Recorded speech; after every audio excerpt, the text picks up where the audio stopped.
ಉದ್ಯಮಿಯೊಬ್ಬನಿಗೆ ಹಣ ಕೊಡಿಸುವುದಾಗಿ ಕರೆಯಿಸಿ ರೌಡಿಗಳಿಂದ ಕಿಡ್ನಾಪ್ ಮಾಡಿಸಿ ನಂತರ ಲಕ್ಷಾಂತರ ರೂಪಾಯಿ ವಸೂಲಿ ಹಾಗೂ 10 ಲಕ್ಷಕ್ಕೆ ಡಿಮ್ಯಾಂಡ್ ಮಾಡಿ ಸಿಸಿಬಿ ಪೊಲೀಸರ ಕೈಗೆ ಆರೋಪಿಗಳು ಲಾಕ್ ಆಗಿದ್ದಾರೆ. ನಿರ್ದೇಶಕ ತರುಣ್ ಸುಧೀರ್ ಸಹೋದರ ನಿರ್ದೇಶಕ ನಂದಕಿಶೋರ್ಗೆ ಸಾಲ ಕೊಟ್ಟಿದ್ದ ಉದ್ಯಮಿ. ಹಣಕ್ಕಾಗಿ ಸಾಲ ಕೊಡಿಸಿದ್ದ ರೌಡಿ ಶೀಟರ್ ಬೆನ್ನು ಬಿದ್ದಿದ್ದ ಉದ್ಯಮಿ. ಹಣ ಕೊಡಿಸುವುದಾಗಿ ಕರೆಯಿಸಿ ಉದ್ಯಮಿಯ ಕಿಡ್ನಾಪ್ ಮಾಡಿದ್ದ ರೌಡಿ ಗ್ಯಾಂಗ್.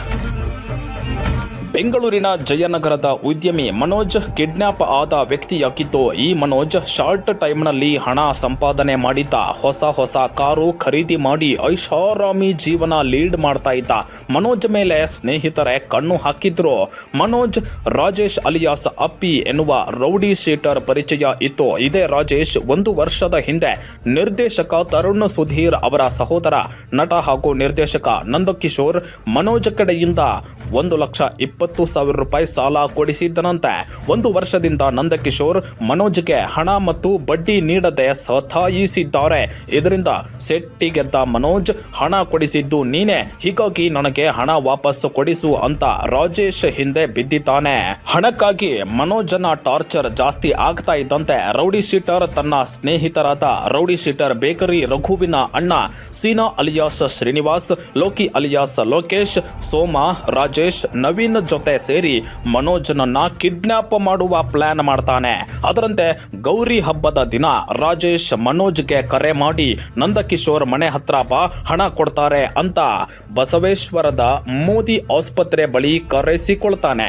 ಅಲ್ಲಿಂದ ನಂದಕಿಶೋರ್ ಮೊದಲು ವಾಸವಾಗಿದ್ದ ಅಪಾರ್ಟ್ಮೆಂಟ್ ಬಳಿಗೆ ಮನೋಜ್ನ ಕರೆದೊಯ್ದು ಅಲ್ಲಿಂದ ತಮ್ಮ ಕಾರ್ನಲ್ಲಿ ಮನೋಜ್ನನ್ನ ಕಿಡ್ನಾಪ್ ಮಾಡ್ತಾರೆ.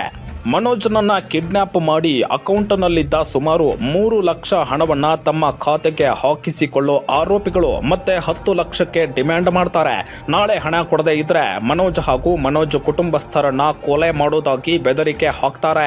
ಹಣ ಹೊಂದಿಸೋದಾಗಿ ಆರೋಪಿಗಳಿಂದ ಬಿಡಿಸಿಕೊಂಡು ಬಂದ ಮನೋಜ್ ಸ್ನೇಹಿತರ ಸಹಾಯದಿಂದ ಸಿಸಿಬಿಗೆ ದೂರು ಕೊಡ್ತಾರೆ. ದೂರು ದಾಖಲಿಸಿಕೊಂಡ ಸಿಸಿಬಿ ಡಿಸಿಪಿ ಶ್ರೀಹರಿಬಾಬು ಆರೋಪಿಗಳ ಬಂಧನಕ್ಕೆ ತಂಡ ರಚಿಸಿ ರಾಜೇಶ್, ಸೀನಾ, ಲೋಕಿ, ಸೋಮ ಸೇರಿ 6 ಜನ ಆರೋಪಿಗಳನ್ನ ಹೆಡೆಮುರಿ ಕಟ್ಟಿದ್ದಾರೆ.